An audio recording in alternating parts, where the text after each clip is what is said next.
Fiery fruit falls from the skies, grown with intention to ignite and combust. A shower of flames engulfing their prey. And at the end of this sea of billowing fire, its irate master will finally show its form.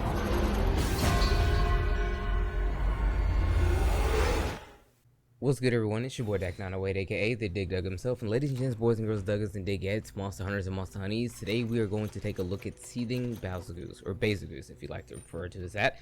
Nevertheless, Seething Bazelgeuse is not a monster unique to that of this game. Seething Bazelgeuse came into its own in Iceborne. Now back then, well, it's not really that far ago, it was literally the game before this one. Seething Baz was introduced as the G-Rank version of Bazelgeuse, and then Bazelgeuse took a huge back seat. However, in this game that's not the case. You both have G-Rank Seething Baz and G-Rank regular Bazelgeuse in this particular game, so it's all fun. Everyone gets to play a little bit. But nevertheless, Seething Bazelgeuse, as he is admitted to us today, he is the first monster you get to fight in the title update number 1. Amazing monster, my gosh, guys. I mean, I genuinely think thus far he's my favorite fight in Sunbreak. Yeah, because I mean, so much that he does. He's very disrespectful. I love him for it. I actually cart twice because I think one time he really got me with some saucy stuff, and then the other time I was being very silly. Nevertheless, he's a monster who can very much catch you off guard.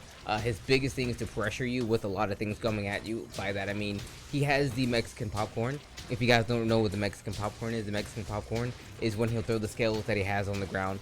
Normal bass will throw them all over the place and they'll just explode whenever they want to, but Seething Bass is Mexican popcorn, where the scales, they have like a bluish purplish kind of color, and then they actually grow bigger and then create bigger explosions. It's pretty wild. I do love seeing some good old Baz domination, and with the Mexican popcorn everywhere, it's amazing. Now, a couple of things to note. He has quite a few actually new attacks, a bit of different behaviors as well. So different from Seething Baz in the original installment, if you will. Seething Baz in this particular game, he has I believe 2 different quote-unquote novas. One of them he'll do quite often, another not so much. He has a couple attacks that will force the screen to pan out, so you have to watch out for those. More notably, he has one where he'll get really mad, jump in the sky, fling a bunch of scales everywhere, and then slam straight back down on the ground. Now, that's one of the, I guess you can call it a nova if you like, but really what he's going to do with that is he'll just slam stuff on the ground. It's not like the supernova that he does where, well, not even a nova, where he'll fling everything and a huge fire explosion happens on the ground when he slams his body again on the ground. Well, it crashes. This is Baz after all. He will crash on the ground. But make no mistake, he has a couple of different attacks that actually you should note more often than not, because he'll do them more so than others. These attacks are going to be pretty interesting. He has one attack where he'll roar, he'll fling scales on the ground as he does, and then he'll fly at you really quickly. I mean, like really briefly. You've seen him probably already during the gameplay. It's pretty stark, honestly. It's something he never really had before. He does have a lot of different mix-up opportunities with the Mexican popcorn. It's more notable this time around, whereas before he would just throw the scales on the ground and then they would kind of look like the regular scales but then have a different color. But this time it's like the Mexican popcorn all the time, so long as he's quote-unquote enraged. In his we're calling it, in my friend group, we're calling it his seething mode. His seething mode is whenever he actually has the purple pinkish kind of scales up underneath his chin and his tail. You can actually knock him out of the state if you do enough damage to his face. Very akin to, like, you know, whenever a monster is enraged, like let's say for Zinogre, when he's all blue and enraged, you can just do enough damage to him and he'll knock him out of that enraged state. However, he can charge himself back up and get into the state once more. Seething Baz is no different. He will again get really pissed off and then just regrow the Mexican popcorn underneath his chin. So with that out of the way, Seething Baz, with the Mexican popcorn, he likes to actually throw a lot of this on the ground. When he does this, again, there's a lot of instances where you think to yourself, if I can't block, I'm probably going to take an L, because he likes to put a lot of pressure. Him applying pressure is what he does in spades. A lot of monsters I've talked about thus far in this series where if you kind of hang back a little bit, they like to try and punish you for that. Seething Baz is an absolute master at this. He throws the scales all over the place, forcing you to actually navigate through this maze, if you will. And then if you're too far away, he will come and see you. He wants to come and see you. He'll fly and come and see you. This is the Nova right here. I'm watching the gameplay live. Boom. That's one of the ones I was talking about.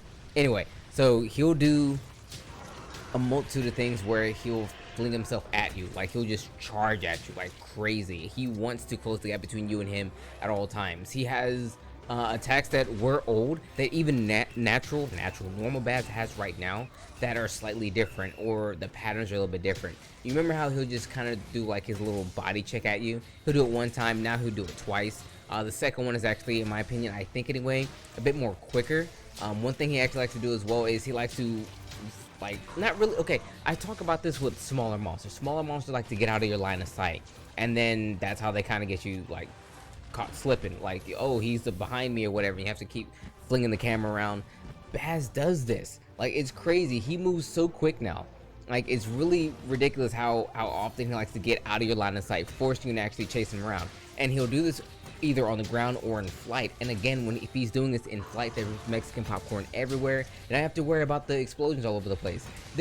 In this fight alone, there were dozens of times where I have to pick and navigate through this whole maze of scales and not die from them, on top of him throwing down his relentless attacks as well. Like, I'm blocking scales from multiple directions and also trying to block him at the same time.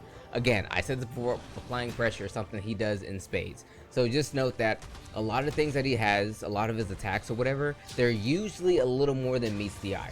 But that, I mean, you'll see him do an attack, just for the most part, kind of think that there's going to be a follow-up to it. He has a lot of follow-up to a lot of his attacks. This is what I'm really trying to hammer home here, which makes him super different from that of standard Baz, whereas Baz, he'll do a thing, and that's it. He'll do another thing, that's it. Or Seething Baz, he'll do a thing, and you kind of have to give him a second. He'll probably hit you with a follow-up attack of some sort. Like, he'll either do it twice, or he'll do it and then something different. I mean, even his tail whips aren't even like one shots anymore. By that I mean he doesn't just do it once.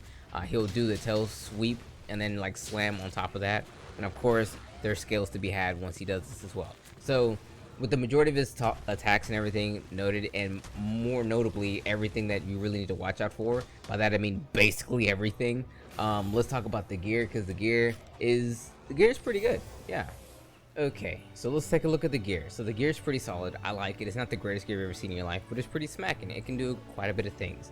Now, the moneymaker, if you want to call it that, off the top is latent power. If you don't know what latent power is essentially when you take enough damage from a monster, you just gain additional juice. Now, at level 5, you get a lot. You get 50 affinity and like 40% reduced stamina. So that means like stamina consumption is, you know, depleted, but like 40% less. So the things that, you know what I'm getting here, more stamina, okay? Just look at it like that, okay? But you get the 50 affinity. That's actually the really smacky stuff. Now, outside of that, you get attack boost 2, earplugs 3. Earplugs 3 is enough to make it to where weak monsters, like regular monsters like Rathalos, Wraithen, or whatever, they don't bother you. I mean, you can actually go straight through that. Now, it actually weakens the effect of strong monster roars, which are like bigger elder dragons. Like, think of like the big old Gregory, the final boss. I call him Gregory or whatever. Like monsters who have like big roars, you know. Those are the guys with strong roars, but it kind of lessens the effect of that. Now, moving over there, we have Speed Eating 2, you know, Weakness Exploit 1, which is solid, and Stamina Surge 3 and Stamina Thief 3. Now, when you look at this set, honestly, this is the kind of set that you would use. You wouldn't use this set in its totality. What you would do is you would take this particular set and you would mix it. You chop up the pieces and mix it with other things. That's kind of how I see the set being worked. You want to use this as a bunch of different parts for whatever you want. So let's say you want to get latent power on a set, you would grab like the legs or something like that. You know, that's what this set is for. But as a whole, it's still pretty solid. Now, moving on to the weapons. Now, the one thing I wanted to note to you guys that, you know, everything is like rarity 10, because everything is rarity 10. The weapons are already good. Baz already has level 10 rare weapons, so they're pretty solid.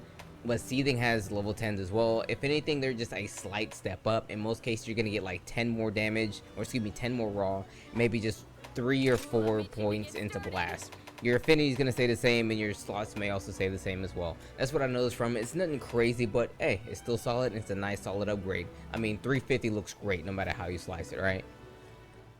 Okay, so to wrap up, Seething Baz, amazing monster.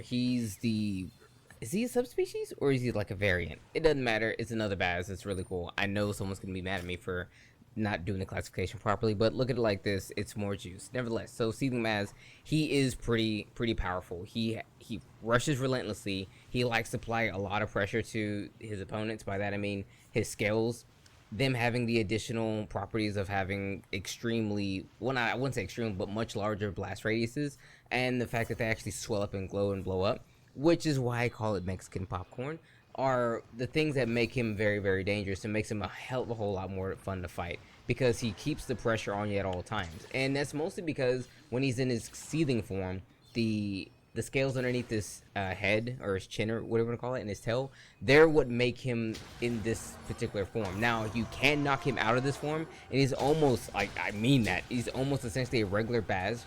But in order to do this, you have to actually do lots of damage to his head and his tail, make it to where the scales underneath both his head and tail, they go back to their normal dark coloring or whatever, and then he won't do a lot of these crazy attacks anymore. He won't have access to Mexican popcorn. He won't be as pissed off. He doesn't do the big Nova Slam thing, if I'm not mistaken. It makes him a lot more docile. It turns him from seething, as in seething mad, to just regular Baz. But outside of that, if you actually want to do the most amount of damage to him, I keep bringing it up, I keep bringing it up, I keep bringing it up. Lunar Garon has great ice weapons. Bring you some ice, deal the damage to his face, deal the damage to his tail, the place that you actually want to attack, which are kind of crazy because they're where the scales come from, so you kind of want to stay away from those things. But no, stay on his ass, pause, and his head, so that way you can actually do the most damage to him with either ice or maybe even electricity if you have it. In this particular gameplay, I'm using Gregory, the Gizmagoem, or whatever he's called. I'm using his gear because it has 350 raw, and that's a hell of a lot of purple. You can get the job done with that as well.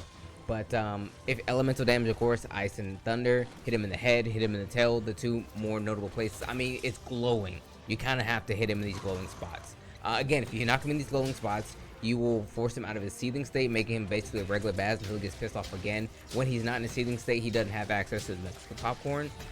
He doesn't do the Nova Slam. There's a lot of attacks and a lot of follow-up things that we talked about before that he don't necessarily do, because he only does these things when he's seething. So just remember, watch out. He almost always has a follow-up plan. He's gonna hit you with an attack, and he's almost always gonna follow with something nice. He likes to actually fight at relatively long ranges. If you're at long range, he will come and see you. That's his big thing. He will come and see you. Blocking a lot of his attacks isn't necessarily the best thing for your health, because they do a lot of damage, if not a lot of standard damage, a lot of chip damage. You will get chipped heavily for a lot of his attacks that you think you can actually get away with scot-free, but no, he's going to do the big smack on you if you actually hold too much blocking, if you hold down too much block. Granted, you're actually free to block the Mexican popcorn, but don't take too many slams from him. Be it his head slam, his Nova Slam, his chest slam, the body slam. Don't take too many of these. You're going to be in a really bad place. Outside of that, guys, that is Seething Bazelgeuse. I mean, that's the man right there. I love this fight thus far. He's super amazing. The gear is pretty great. Easily one of my best fights, and that of Sunbreak. But with that being said, thank you so much for watching the video. Now, first, let me say this, guys. I know if this video isn't the most informative as they normally are, I apologize. I am doing this, like, I normally don't like to do videos like immediately. I've only fought him maybe an hour ago.